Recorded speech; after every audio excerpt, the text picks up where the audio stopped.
Hi guys, it's Armyr. Welcome to ArmyrTV.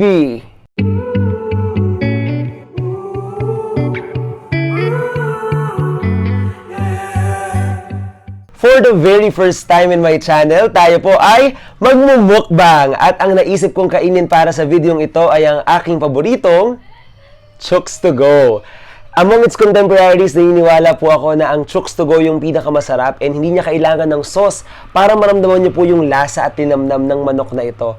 And ang napili kong flavor is yung spicy roast. I bought it for 260 pesos. Hindi ko po kayang i-promise na mauubos ko itong lahat, but I'll try my best. And habang kumakain po tayo, ay kikwentuhan ko kayo ng mga random things. Kung ano lang yung maalala ko, edi pagkwentuhan po natin. Excited na ako. Kung excited na rin kayo, edi tara na, kain na tayo! Ang pinaka-paborito kong parte ng manok ay, syempre, lahat. Basta may balat. Ay! Ang hirap naman kumain.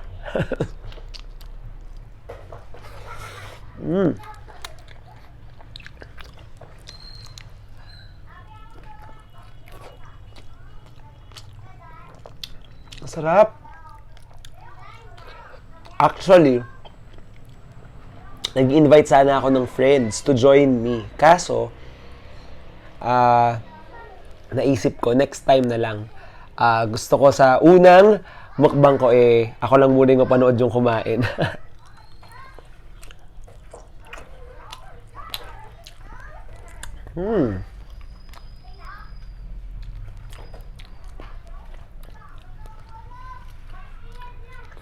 Ever since bata ako, paborito ko na talaga ang chicken kasi sa protein.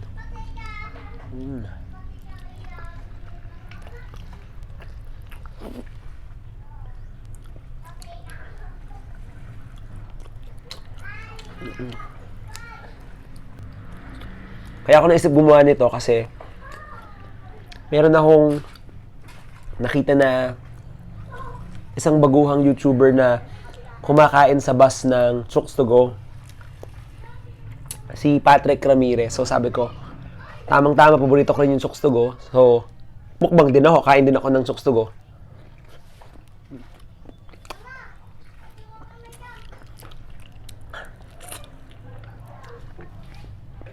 Alam nyo, ang sarap ng ulam namin kanina. Kaso, hindi talaga ako kumain ng madami dahil pinaghandaan ko talaga to dahil baka masayang yung chicken.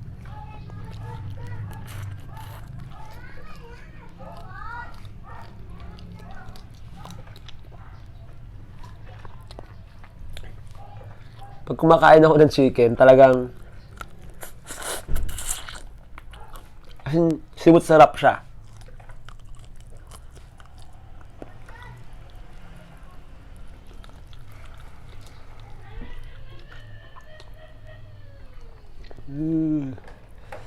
Hindi siya super anghang, kahit spicy raw siya.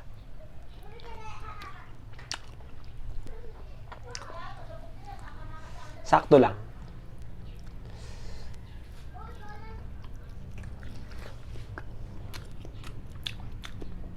Nga pala guys, Sabado ngayon, so wala akong pasok.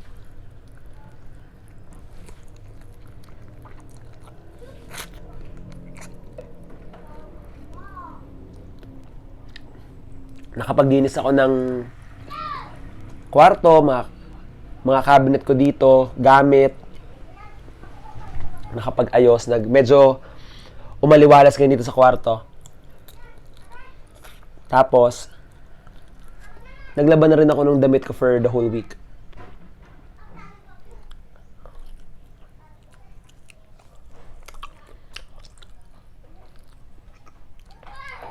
Hopefully, matuloy yung mga lakad bukas. Pero kung di naman,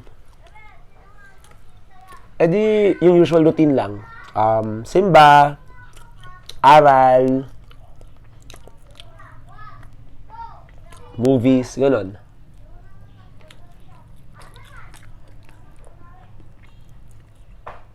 Medyo bored din ako sa buhay ko eh.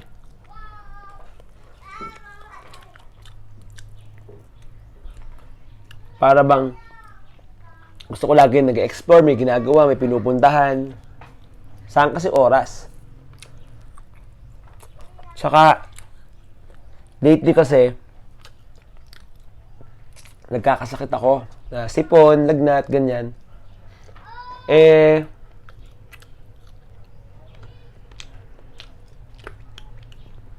Hindi talaga ako sanay na nasa bahay lang. So, mas gusto ko talaga yung lumalabas. Actually nito, no, sobrang daming calories itong kinakain ko ngayon. Kaya, kailangan ko mag-gym mamaya. Kahit cardio lang.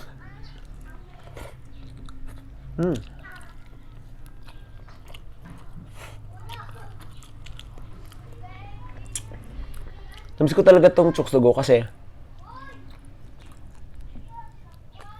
nung nag-bakwit kami, parang walang Chooks-to-Go dun sa tinigilan naming place. Tapos, pagbalik ko naman dito sa Lemery, hindi naman agad nagbukas ang Chooks-to-Go. Pag naglalakad ako galing school, sinisilayan ko lagi kaso sarado.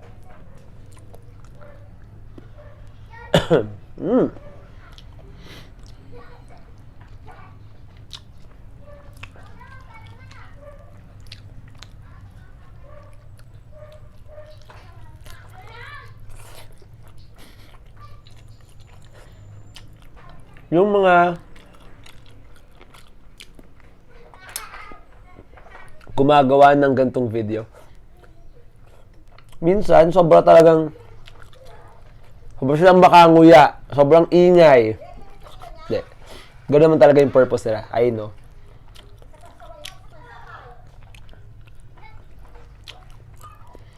Nga pala,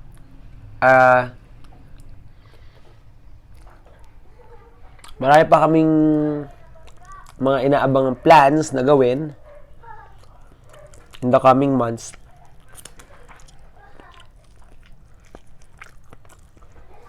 Meron akong mga hasaliang contest, personal, tsaka sa school. And, yun nga, nagbe-baby steps tayo dun sa mga goals natin. Kung napanood nyo yung video ko about sa goals ko ngayong 2020, unti-unti, ginagawa natin ng paraan na matupad. Kasi hindi naman yung basta-basta mapupunta sa'yo nang wala kang gagawin paraan, di ba?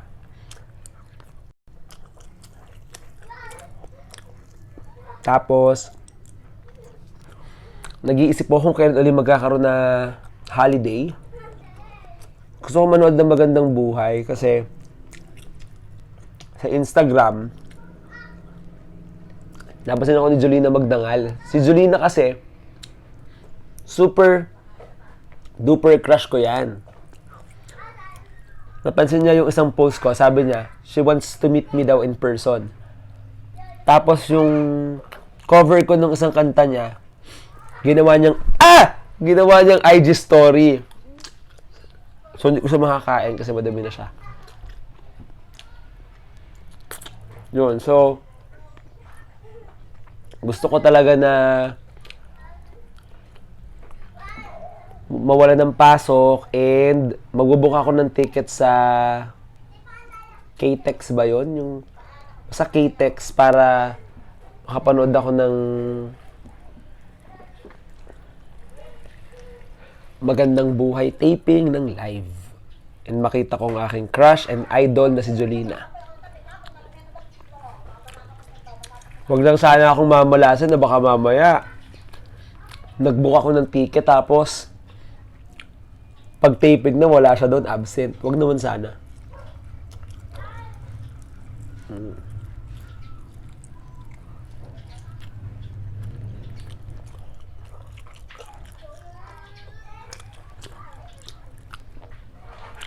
Tapos alam nyo ba, sa Chooks-to-Go, meron silang tinitinda na hindi pa lutong chicken, yung marinated lang. Sobrang sarap. Nakapag-try na rin kayong bumili. Ang sarap. Lasang-lasang chicken na tatak Chooks-to-Go.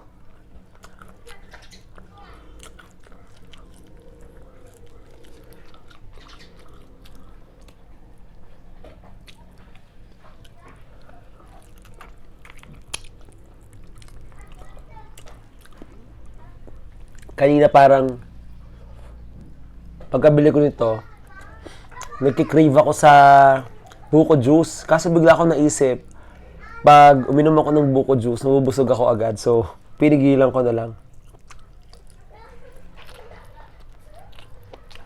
Parang nakakalahati na tayo.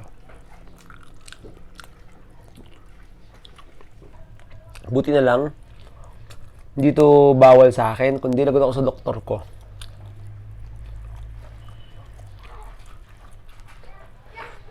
At sa mga nagtataka po, ba't ako pinapawisan? Mainit po sa kwartong ito, walang electric fan, tapos bukas po ang ilaw.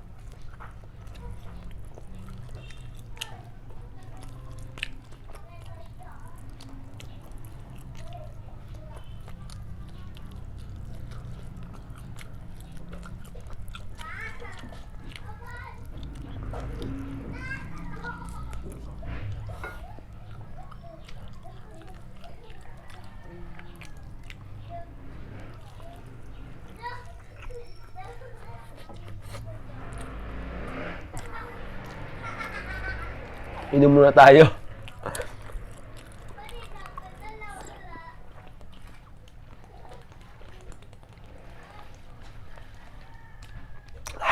Sarap.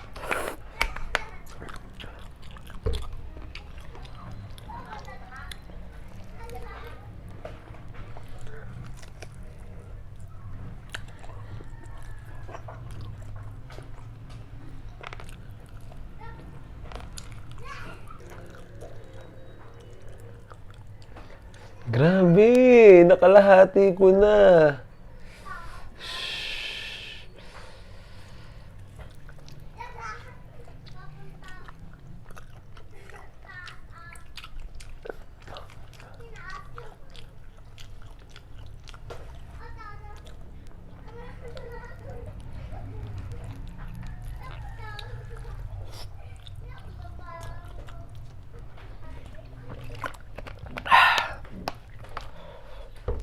Grabe. Busog na ako.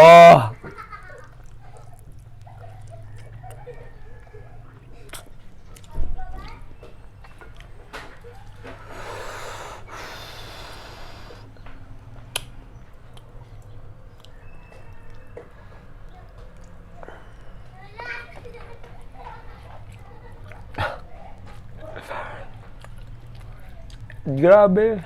Hindi ko ma-imagine in my life na excuse me po, sorry. Na 3 pirasong chicken na lang yung natitira.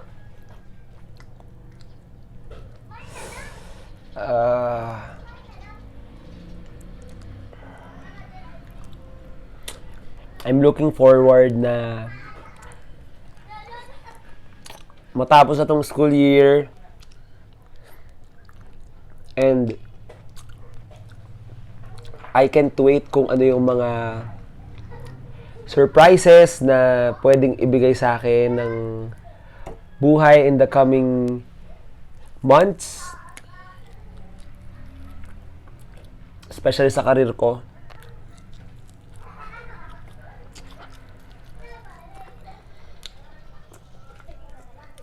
Teacher pa rin kaya ako, grade 11 o grade 12.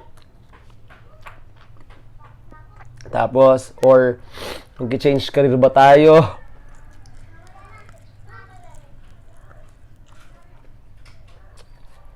Only God knows. Pero yung feeling, ang sarap talaga.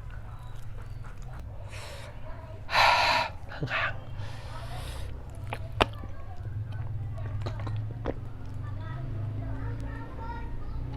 Parang may aftertaste, dun mo mararamdaman yung yung anghang niya. So, sobrang sarap.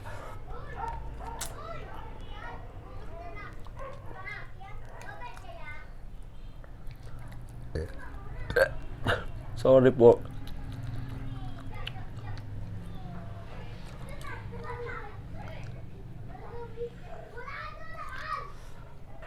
Ngayon ko yung na-realize, ang hirap palang magkwento habang nagbumukbang kasi hindi mo alam kung saan magko-focus. Doon ba sa content ng kwento mo o sa pagkain? Pasensya na po.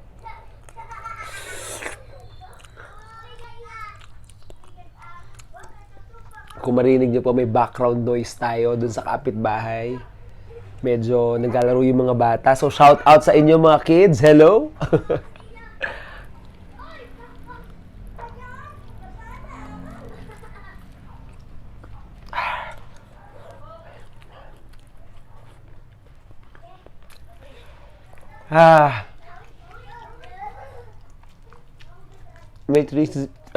May 3 pieces pa.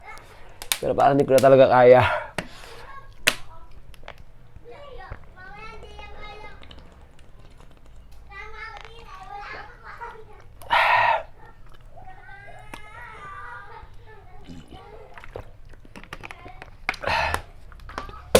Kainin ko na lang siguro sa dinner tong 3 piraso. Gusto ko ipakita sa inyo yung top view nung natitira pa at saka yung mga buto na may magbumukbang din mamaya, ang aking asong si Betsy. Yan. So, papakita ko sa inyo. Ito na. Ito yung natira ko. And ito naman yung nakain ko na. Kung nagustuhan nyo po ang video na ito, don't forget to thumbs up.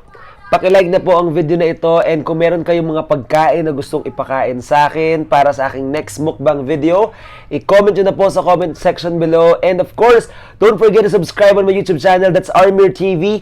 Hit the notification bell para updated kayo sa mga latest happenings at ganap. At kung meron akong bagong upload, isa kayo sa mga unang makakakita. So, maghuhugas na ako ng kamay. See you on my next video. Bye-bye!